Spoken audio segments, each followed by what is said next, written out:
بسم اللہ الرحمن الرحیم. ڈیئر آل، السلام علیکم. The concept of power in Islam discuss کریں گے ہم کہ اسلام میں پاور کا کیا کنسیپٹ ہے. کیا ایک طاقتور مسلمان کو اسلام پسند کرتا ہے یا کہ ایک کمزور مسلمان کو اسلام پسند کرتا ہے. اس بارے میں قرآن مجید میں کیا تعلیمات ہیں اور احادیث مبارکہ میں اس کے بارے میں کیا تعلیمات ہیں، اور شاعر مشرق علامہ اقبال اس کے بارے میں کیا فرماتے ہیں. سب سے پہلے ہم دیکھتے ہیں کنسیپٹ آف پاور ان اسلام ان قرآن. تو اللہ تعالیٰ نے قرآن مجید میں واضح طور پر ارشاد فرمایا، محمد الرسول اللہ والذین معہ اشداء علی الکفار رحماء بینہم. محمد الرسول اللہ، محمد اللہ کے رسول ہیں، اور وہ جو محمد الرسول اللہ صلی اللہ علیہ وسلم کے ساتھ ہیں. اشداء علی الکفار، وہ کفار کے اوپر بڑے سخت ہیں، شدت کے ساتھ ان کا سامنا کرتے ہیں. رحماء بینہم، اور آپس میں وہ بڑے رحم دل ہیں. تراہم رکعا سجدا یبتغون فضلا، اور اگر آپ ان کو دیکھیں گے تو وہ رکوع میں ہیں، رکوع کر رہے ہیں، سجدہ کر رہے ہیں، اور وہ چاہتے ہیں، ان کی چاہت کیا ہے، فضلا من اللہ ورضوان، اللہ تعالیٰ کی چاہت، اللہ تعالیٰ کی رضا وہ چاہ رہے ہوتے ہیں، اللہ تعالیٰ کا فضل چاہ رہے ہوتے ہیں. اب یہاں سے ہم دیکھیں اگر تو اللہ تعالیٰ فرماتے ہیں کہ جو مومن ہیں وہ کفار کے اوپر شدید ہیں. مطلب یہ ہے کہ ظاہری بات ہے، جب کوئی مسلمان، جب کوئی مومن اس کے پاس پاور ہوگی تو وہ کفار کے ساتھ سختی کرے گا نا. اگر پاور ہی نہیں ہے پھر کیسے وہ سختی کر سکتا ہے، کس طرح سے وہ سخت ڈیل کر سکتا ہے. پھر حدیث مبارکہ میں واضح طور پہ تاجدار ختم نبوت محمد الرسول اللہ صلی اللہ علیہ وسلم ارشاد فرماتے ہیں، ان ابی ہریرہ رضی اللہ عنہ، ابی ہریرہ رضی اللہ تعالیٰ عنہ نے یہ روایت کی ہے، المومن القوی، جو طاقتور مومن ہے، المومن القوی جو طاقتور مومن ہے، خیر و احب الی اللہ، وہ بہتر بھی ہے اور اللہ تعالیٰ کو زیادہ محبوب بھی ہے، اللہ کو پسند بھی ہے وہ. من المومن الضعیف، کس کے مقابلے میں؟ جو کہ ہے تو مومن لیکن وہ کمزور ہے.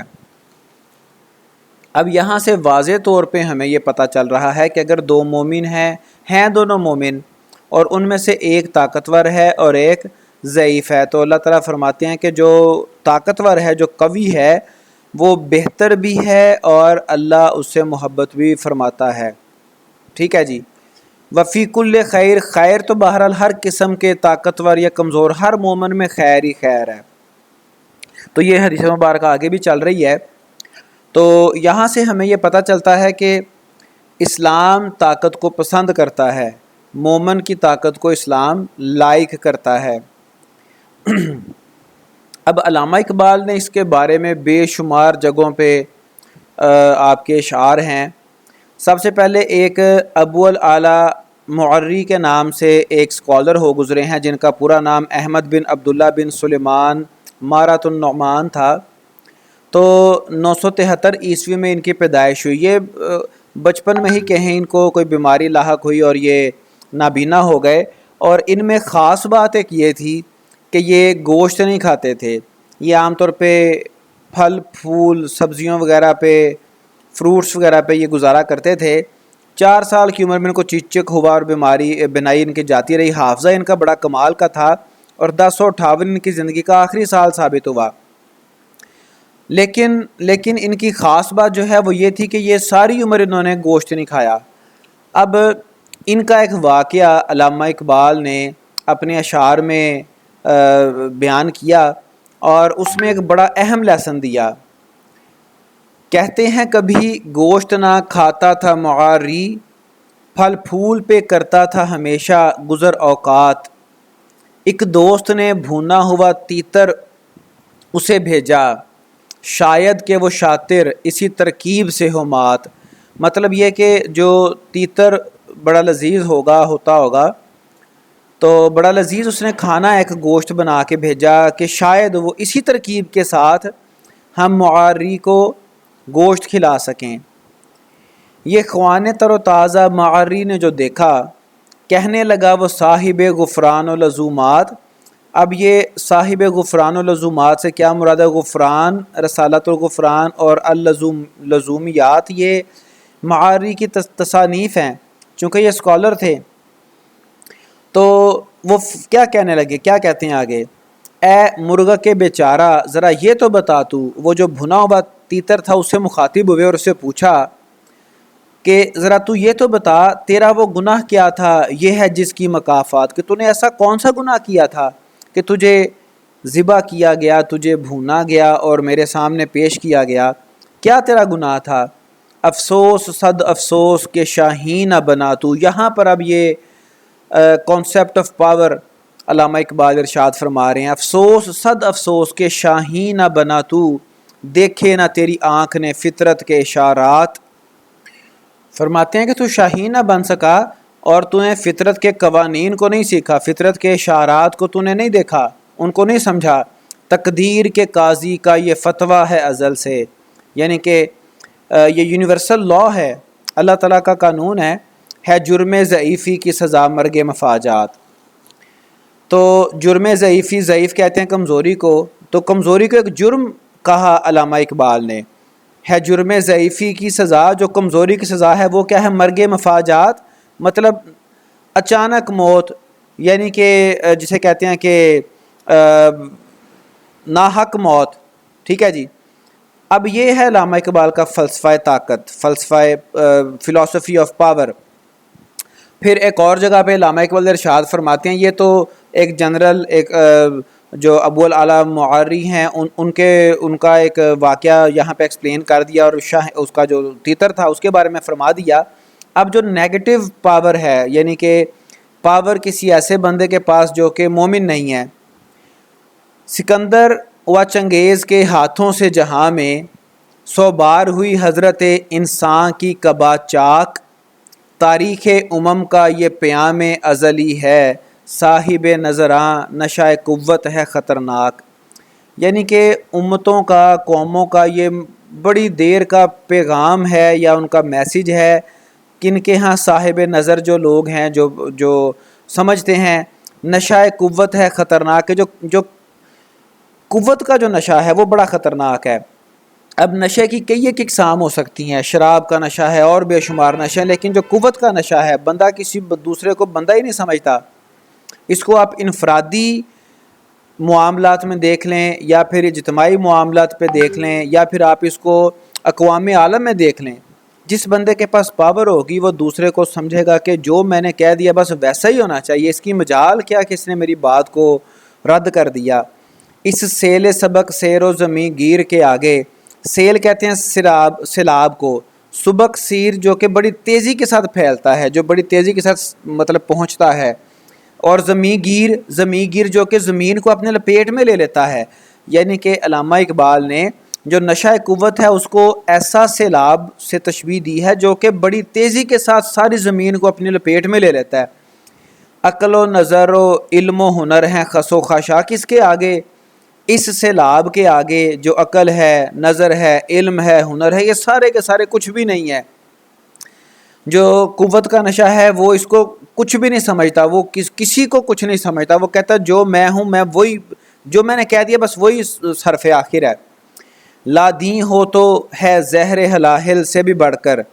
اب یہ جو نشہ قوت ہے، اب قوت کی بات کر رہے ہیں، اگر نشہ قوت کو لادیں کے پاس یہ قوت آ جائے تو یہ زہر ہلاہل ہے، جو ایسا زہر جو کہ ہلاک کر دینے والا ہو، جس سے ہلاکت ہو جائے، جو ہلاک کر دے، اس سے بھی بڑھ کر ہو دین کی حفاظت میں تو ہر زہر کا تریاک.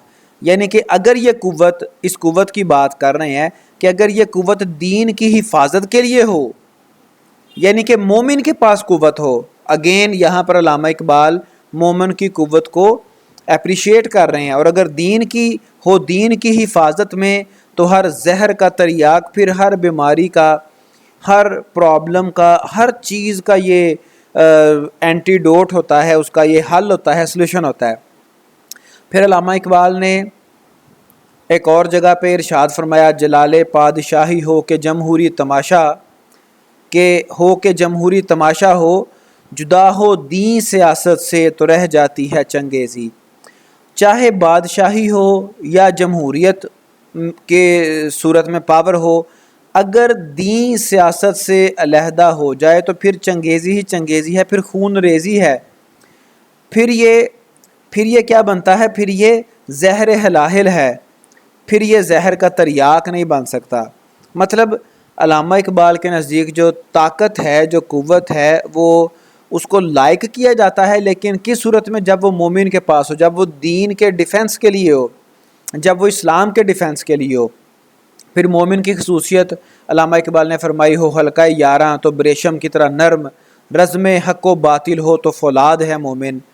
اب یہاں پر ڈائریکٹلی مومن کی بات، مومن کا حال ارشاد فرما رہے ہیں، اور یہ جو شروع پہ سٹارٹ پہ آیت مبارکہ جو آپ کے سامنے میں نے پیش کی تھی کہ اشداء علی الکفار، تو یہ وہی ہے، اسی کی ٹرانسلیشن ہے ہو حلقہ یاراں۔ اگر مسلمان مومن آپس میں ہو، یاروں کا حلقہ ہو، تو بریشم کی طرح نرم، مومن بڑا ریشم کی طرح سے نرم ہوتا ہے، اس کے اخلاق میں بڑی نرمی ہوتی ہے۔ لیکن جہاں پر غلط اور صحیح کی جنگ ہو، حق و باطل کی جنگ ہو، وہاں پر مومن فولاد ہوتا ہے۔ ہمارے یہاں پہ کانسیپٹ ڈیفرنٹ ہے۔ حق اور باطل تو ہماری نظر میں کوئی چیز ہی نہیں ہے، ہم صرف اس کو دیکھتے ہیں، یہ چیز مانتے ہیں کہ ہمارا فائدہ کس میں ہے۔ اس کو آپ چاہے کسی ایک عام شخص کی اگزامپل لے لیں، کسی ایک پبلک سیکٹر آفس کی اگزامپل لے لیں، جو بندہ سیٹ پہ بیٹھا ہوا وہ کہتا ہے جی جو میں نے کہہ دیا بس وہی ہے، ٹھیک ہے جی، اس کے آگے پیچھے کچھ بھی نہیں ہے۔ اب یہاں پہ ایک حضرت مجدد علی افسانی رحمۃ اللہ علیہ کی ایک میں آپ کو ان کا واقعہ آپ کے سامنے پیش کرتا ہوں۔ ایک شخص حاضر ہوا، عرض کی کہ مجھے کوئی نصیحت فرمائے۔ جب اس نے اصرار کیا تو آپ نے اس کو دو نصیحتیں فرمائیں۔ آپ نے فرمایا نہ کبھی خدا بننے کی کوشش کرنا اور نہ کبھی مصطفیٰ صلی اللہ علیہ وسلم بننے کی کوشش کرنا۔ اب وہ شخص یہ نصیحت سن کے تو ٹھٹک گیا، اس نے کہا کہ اے حضرت جی، کوئی بندہ کبھی خدا بننے کی بھی کوشش کر سکتا ہے یا نعوذ باللہ مصطفیٰ بننے کی بھی کوشش کر سکتا ہے؟ تو آپ نے فرمایا میں تجھے بات سمجھاتا ہوں۔ آپ نے فرمایا خدا بننے سے مراد یہ ہے کہ یہ خدا کی شان ہے۔ اللہ تعالیٰ فرماتا ہے کہ اللہ الصمد، اللہ بے نیاز ہے۔ اللہ تعالیٰ فرماتا ہے کن فیکون، جو میں کہتا ہوں وہ ہو جاتا ہے۔ اب ہمارے یہاں پہ کئی لوگ خدا بنے ہوئے ہیں، ان کو اللہ تعالیٰ نے کوئی طاقت، کوئی سیٹ، کوئی عہدہ دے دیا ہے، کوئی ان کے پاس روپیہ پیسہ آ گیا ہے، کوئی سوشل سٹیٹس آ گیا ہے، یا ان کو دنیا میں حکومت دے دی ہے، تو وہ خدا بنے ہوئے ہیں۔ وہ کہتے ہیں کہ جو میں نے کہہ دیا ویسا ہی ہونا چاہیے، تیری مجال کیا کہ تو نے میری بات کو رد کیا۔ ٹھیک ہے، خدا بننے سے مراد یہ ہے۔ تو ہم اپنی سوسائٹی میں دیکھتے ہیں بڑے لوگ ہمیں خدا بنے نظر آتے ہیں۔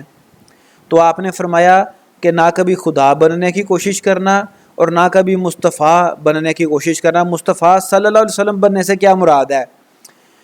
اس سے مراد یہ ہے کہ جو ہمارے پیارے آقا تاجدار ختم نبوت محمد الرسول اللہ صلی اللہ علیہ وسلم نے ارشاد فرما دیا، جو شخص آپ کی بات کا انکار کرے وہ دائرہ اسلام سے خارج ہے۔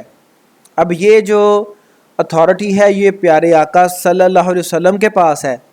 یہاں پہ کوئی علماء کرام میں سے جن کو ہم علماء حق نہیں کہہ سکتے ان کی بات کر رہا ہوں، جو بظاہر عالم بنے پھرتے ہیں، دین کے ٹھیکیدار بنے پھرتے ہیں، ان میں سے کوئی بندہ کوئی بات کہتا ہے یا کوئی حکم صادر کرتا ہے، جو بندہ اس کے خلاف عمل کرے یا اس کے طریقے سے ہٹ کے عمل کرے، وہ کہتا ہے جی یہ تو مشرک ہو گیا ہے یا پھر یہ تو دائرہ اسلام سے ہی خارج ہو گیا، کفر کے شرک کے فتوے لگ رہے ہیں۔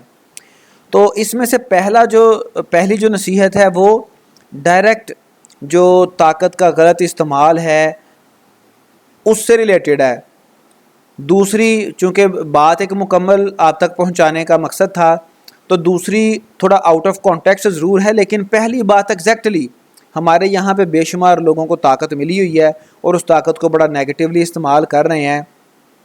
اور یہاں پہ جو اپنی بات کو میں اختتام پذیر کروں گا وہ علامہ اقبال کے اسی شعر سے کروں گا کہ جس میں علامہ اقبال فرماتے ہیں تقدیر کے قاضی کا یہ فتویٰ ہے ازل سے، ہے جرم ضعیفی کی سزا مرگ مفاجات، طاقت ہو تو مسلمان کے پاس ہو۔ اب اللہ کرے کہ اللہ تعالیٰ ہمیں مسلمانوں کو اسلام کو طاقت بخشیں، اور ہم بھی مسلمان بھی اپنی طاقت کو بڑھانے کا گر سیکھنے کی کوشش کریں، اقبال کے فلسفہ طاقت کو سمجھنے کی کوشش کریں، فلسفہ خودی کو سمجھنے کی کوشش کریں، اور جس طرح سے اللہ تعالیٰ ایک مسلمان کو دیکھنا چاہتا ہے، مسلمان اس طریقے پہ چلیں، اس طریقے پہ چلنے کی کوشش کریں۔ اللہ تعالیٰ ہم سب کا، پوری امت مسلمہ کا حامی و ناصر ہو۔ والسلام۔